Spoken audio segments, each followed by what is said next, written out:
Well, the year winding down, as we know, and people, they're gearing up for the 2020 presidential race. And we're not that far away from when the votes count here.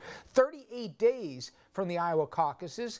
And if you look at the national poll numbers, I know not the best indicator, but still give you a sense where we are. Joe Biden, he leads in those polls. Former vice president holds an 8-point lead over Bernie Sanders. Elizabeth Warren in third.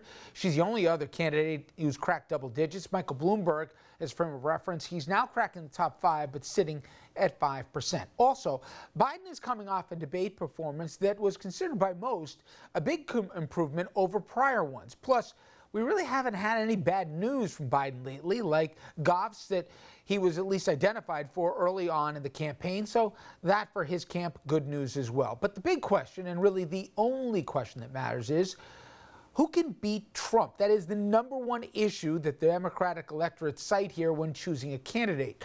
And there's an interesting perspective to that question. It came from a New York Times columnist, Bret Stephens, and I'm going to quote a portion of it directly.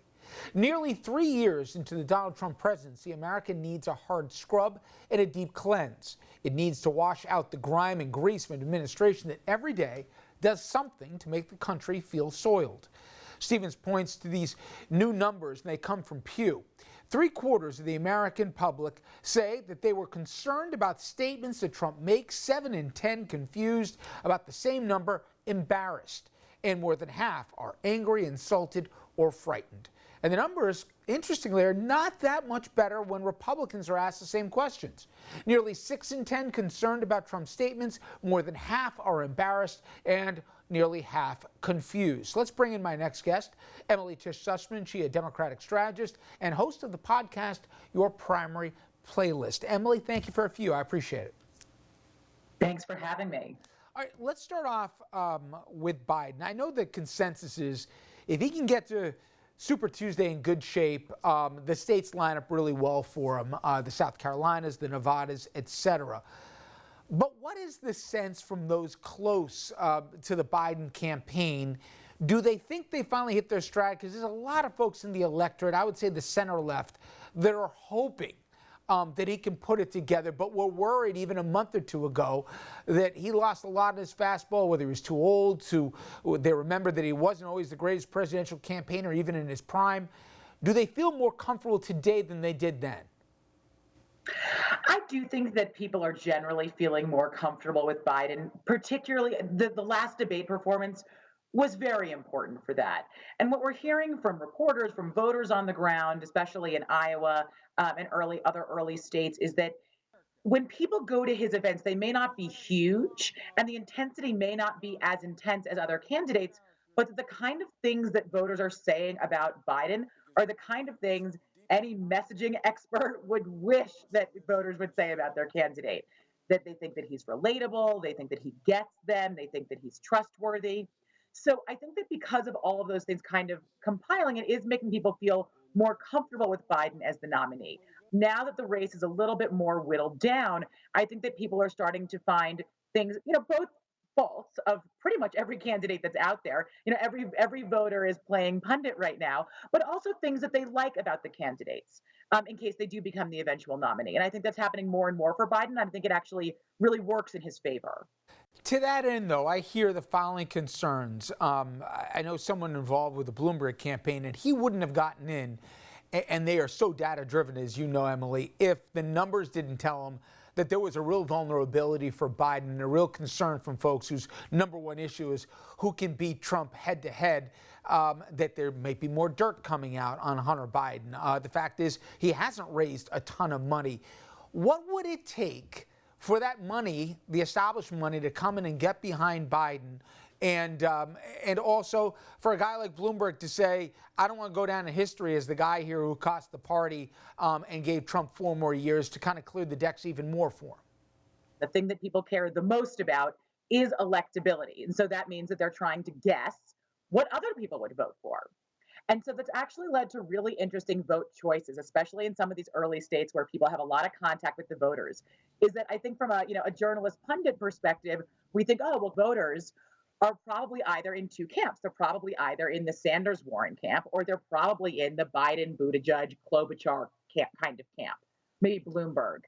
But that's actually not the case for a lot of voters, especially in these states where they have a lot of contact. They've maybe gone from having 5 candidates they support to having 2 candidates they support. To your question about Bloomberg, you're right. He wouldn't have gotten in this race if he didn't think there was a pathway for him. He wanted to run in 2016, and the things that he saw as vulnerabilities as being potential. First of all, I don't think he's that as well known around the country as I think people who are East Coast based believe that he is. So I think the fact that he's running kind of bio pieces on himself in these early states is very important for him if he wants to have real viability. And so the fact that he's doing that, I think, is smart for him. But it does mean that he could end up being a big spoiler on Super Tuesday when he's organizing in some of these states that no other candidate has the resources to really be in. I showed the viewers at the top some of the recent numbers that Pew found when they polled Americans in terms of where we are right now as a country and how they view the president, things the president says. Do you think we've gotten a preview of sorts of what the general is going to look like, that whoever emerges here as a Democrat, just basically a pitch to America? Aren't you tired of being embarrassed? Aren't you tired of feeling like you got to wash your hands or avoid any water cooler conversation just because of the toxicity that this guy's brought for the last 3 years? Is it going to be less about policy, you think, come the fall, and it's going to be much more about not him, not 4 more years? Do you really want to live through that? I think for some voters, it will be about turning the page of the Trump presidency and not feeling embarrassed. But for other voters, they've shown that even though they feel many of these things about Trump, embarrassed, confused, they still vote for him. All of those things were true in 2016. So and I think that from a pundit perspective, we did a disservice by assuming that would translate into Republican-based voters not showing up to vote for him. And that turned out not to be the case. They did still, Republicans came home to roost and they voted for Trump. I think the better indicator here is the 2018 midterm elections, where there were approximately 30 House congressional districts, many of them swing, many of them Republican districts, that Trump had won that ended up breaking for a Democrat in the congressional election. And so every one of those congressional candidates ran on local issues and on healthcare, every one of them. They did not, for the most part, run against being the anti-Trump. But the fact is that still drove a lot of voters. They wanted to see accountability for Trump. And that's actually where I think that impeachment plays in as being very helpful to Democrats, is that they showed the effectiveness of Democrats, the fact that they were elected to be sent there to be a check on Trump, and they did so. Emily, thank you very much for the time. I appreciate it. Have a terrific weekend for yourself. Thank you. You as well.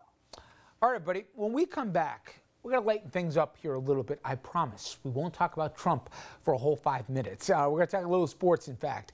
And unfortunately, our area has known some of the worst professional sports teams in recent memory here. But what about this past decade? Which one claims that unwanted title? We'll get into that after this.